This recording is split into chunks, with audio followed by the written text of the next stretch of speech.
Assalamualaikum warahmatullahi wabarakatuh. Waalaikumsalam warahmatullahi wabarakatuh. Selamat siang anak sekalian. Siang. Kelas 9F. Nah, 9F. Terima kasih untuk kegiatan BK kali ini ya. Nanti kita akan membahas tentang apa itu? Asesmen ya. Tentang asesmen sebagai alat ya untuk tujuannya untuk apa? Spesifikasi satu sama lain. Ya. Nanti di sini ada saya jelaskan tentang intelijensi atau kecerdasan. Ya. Tapi sebelum kita masuki materi yang kita masuk hari ini, tidak sini sama soto. Dua ya, jadi 30 yang gitu ya. 30 maaf sekalian.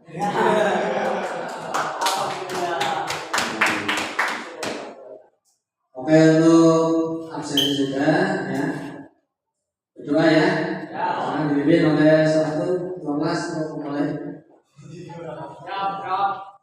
Berdoa mulai. Doa selesai. Terima kasih.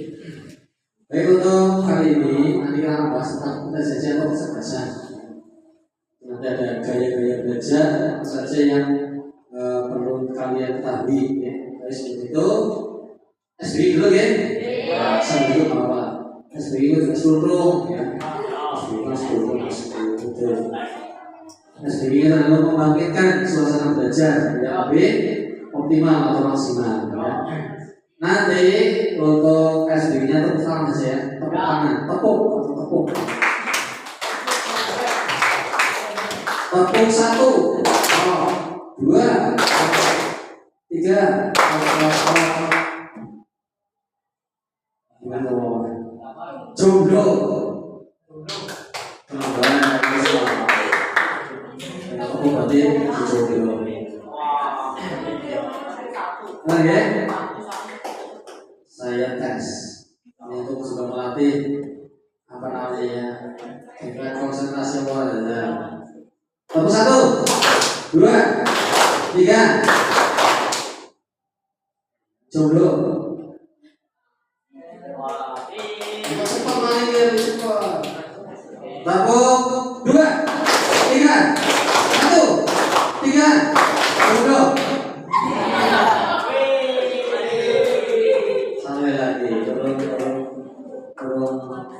Konsen. Cepat ya, kita dulu sama nih. Tepuk 2, 3, 1, 2, 3. Jomblo. Anjing berjalan. Rumahnya mas. Nanti sudah disoal ya. Baik, untuk kali ini untuk menjelaskan tentang apa itu intelijensi atau kecerdasan. Sesuai dengan rekan ya. Dari sini kemampuan dulu lah ya. Kelihatan ya mas? Kelihatan bang. Ya, kecerdasan itu kemampuan untuk memecahkan persoalan atau menghasilkan solusi dalam situasi nyata. Ini karena menemukan bahwa kecerdasan tidaklah tunggal. Ini ada perubahan macam-macam kecerdasan sehingga setiap anak adalah cerdas. Jadi orang-anak bocah sing on bocah gue cerdas kabeh asline. Karena apa memiliki yang namanya otak. Ya. Otak buat apa? Otak buat pikir. Cara mengasah otak bagaimana? Apa di asal belajar? Itu dengan cara belajar ya. Sering-sering belajar ya. Belajar, baca, menulis dan sebagainya. Dan di sini ada kecerdasan maksimum apa itu? setiap murid memiliki potensi kecerdasan yang unik. Unik berarti KB mau kan cara belajarnya juga berbeda-beda. Kita bahas. Ada kecerdasan visual spasial, kecerdasan linguistik verbal, ya. Dan nanti kecerdasan interpersonal, kecerdasan interpersonal, kecerdasan body language. Kita bahas dulu ya. Visual, visual ya. Apa? Visual, membaca, menulis, untuk kesenangan. Pandai menulis kaki, menuliskan gambar, grafik. Visual berarti visual. Menonton atau melihat. Ya, melihat, ya, visual. Ini membaca, ya. Membaca, melihat gambar itu cocok buat anak-anak yang visual. Kita dulu juga ada suaranya, jadi nanti ada auditor juga. Terus ada linguistik verbal, ya. Mengingat informasi, tulis, lisan, menjadi baca, menulis, dan sebagainya. Mau menjelaskan sesuatu yang baik. Terus cerdas interpersonal, ya. Itu berkomunikasi secara verbal dengan baik, keterampilan dalam berkomunikasi, non-verbal, mengekspresi, dan sebagainya. Ya. Cerdas interpersonal, memiliki keterampilan. Oh ya, seperti ya. Kalau sedang body linguistik, ya, olahraga, menari, musik, ya, apa lagi, ya, atau kegiatan lain, ya, kegiatan lain. Nah, kecerdasan body linguistik ini kadang dimiliki seorang. Biasanya bocah yang cerdas body linguistik itu materi teori itu kurang, ya. Biasanya seperti itu. Yang sudah kalau Pak Guru lihat, ya. Misalnya si Anton, ya, Anton Peter Foley, nilai, ya, nilai teori, ya, materi itu kurang, ya. Karena ini lebih terfokus pada tadi sadar di linguistik.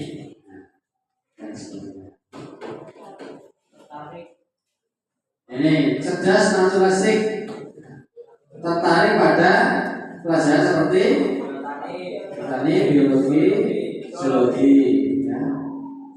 Membuat katalog dan sebagainya. Berkemah, ini berkemah, sama berkemah. Kemah di mana? Di dalam kamar. Kemah di dalam kamar, ya. Kemah kamu sering lakukan, ya. Penerima tambahan dan sebagainya. Cerdas, logika, matematik,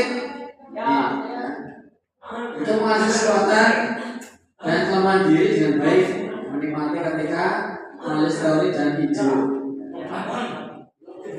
Terus cerdas moral, memiliki pandangan jangka panjang, pertimbangan bagaimana tindakan saat mengaruhi hasil di masa mendatang.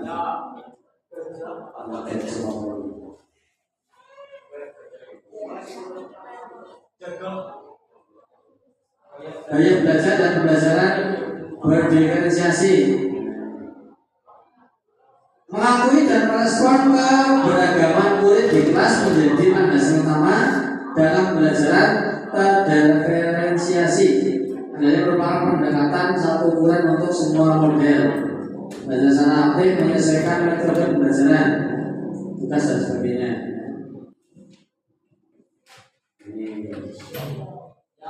Ini cara mikir, ya. Cara mikir wong biyen yang tradisional, ya. dan terdiferensiasi atau jangka panjang ya. Cara mikir jangka panjang atau jangka pendek. Nek jangka si pendek tradisional, satu cara untuk semua murid, tapi murid itu hanya memiliki satu cara untuk menganalisis. Tapi kalau kita diferensiasi itu banyak cara minat dan bakat. Contohnya, kamu itu tidak memiliki cuma satu bakat ya, penyanyi toh enggak. Contoh Agus, contohnya Agus mana Agus langsung, ya Agus langsung ya. Agus contohnya ya, di situ pintar minat bakatnya pintar volley. Selain volley senang bola, selain bola senang futsal, selain futsal badminton dan sebagainya. Memiliki bakat yang beragam, tidak cuma hanya mono satu. Nah ini terus fokus pada kurikulum semata. Contoh, pas senang matematika kok nggak boleh. Harusnya bagaimana integrasi kurikulum dan pengembangan diri murid. Jadi harus senang semuanya, bukan? Tidak harus cuma senang murid tok. Murid tok senang satu pelajaran saja, tapi beragam pelajaran semuanya harus sendiri. Produk belajar seragam itu sisi top ya. Produk belajar beragam sesuai dengan potensi. Nah, apalagi sekarang ada namanya apa tadi? Kurikuler. Sehingga kalau pelajaran top 16 urung nampak guru selama menidul ya menyampaikan materi, tapi sekarang ada kurikuler. Itu adalah kegiatan di dalam kurikulum untuk pengembangan ya, untuk pengembangan. Murid pasif boleh pasif. Pasif itu memang baik. 3M. 3D apa? Datang, duduk, ya. Sisi-sisi enak ya, pasif.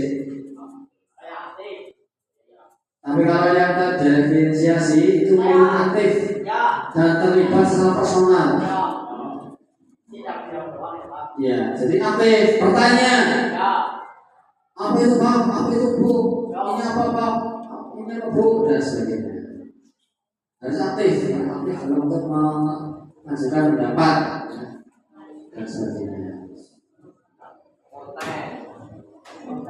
Nah, aspek ya penjelasan dan contoh konten ya, apa yang dikuasai murid. Memiliki literasi tinggi diberikan Indonesia ya. Mengenali 3 gaya belajar. Jangan dibaca depan. Gaya belajar visual. Visual itu apa? Dalam melihat. Ya. Bahasa Inggrisnya dalam ya. Bahasa Inggrisnya dalam. Biasanya melihat, grafik warna dan sebagainya, membaca, tertarik pada tampilan visual, kamu nanti tertarik ya. Biasanya Pak Guru terus mendapat sedikit tampilan kalau kasih jadi mendelok contoh ya. Satu pelajaran cenderung membayangkan dan pikiran ini. Tapi jangan sering halus ya. Kalau sampai don kayak kesenggol mau langsung menguah bayang-bayang baik halu ya.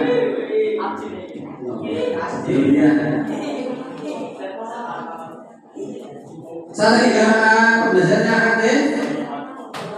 Kalau audiovisual itu penggunaannya gini, tampilan-tampilan, gambar, video, tuh seperti itu. Terus kenapa Pak Guru ada seperti ini? Silakan LKS yang dikasih cukup pelajaran itu ya, pelajaran yang lain. Itu silakan untuk materi yang penting digarisbawahi dengan warna yang kamu sukai. Jadi seperti itu ya. Biar apa? Biar terbaca. Warna hitam. Auditori. Apa itu? Mendengar. Ya, lebih cepat tahan sehingga namanya disampaikan secara lisan. Ya. Auditori berarti apa? Mendengar. Kepada kuping. Mendengar. Mendengar apa yang disampaikan oleh ibu guru, apa yang disampaikan teman-temanmu. Kita ada gaya belajar seperti ini ya. Kalau gaya belajar auditori itu biasanya anak cenderung lebih peka terhadap suara ya. Contoh Agus, ya Gus masuk. Anton, Agus membaca. Terus Anton menyuruh siapa dibacanya keras, mau tertidur. Setelah ulangan, Anton dapat nilai 100, sedangkan Agus dapat nilai 85. Kira-kira bagaimana? Kayak belajar Anton adalah auditori. Ya, walaupun dari itu tapi tahu apa yang dibaca oleh si Agus. Itu ya. Iya. Contohnya ya. Terus strategi pembelajaran ini gunakan diskusi, menjawab dan sebagainya. Terus saya belajar kinestetik ini. Belajar apa dengan menyentuh, bergerak, terus melakukan langsung, suka praktik, eksperimen dan aktivitas fisik. Mudah bosan jika hanya duduk diam lama. Sering gunakan gerakan tangan saat berbicara atau belajar.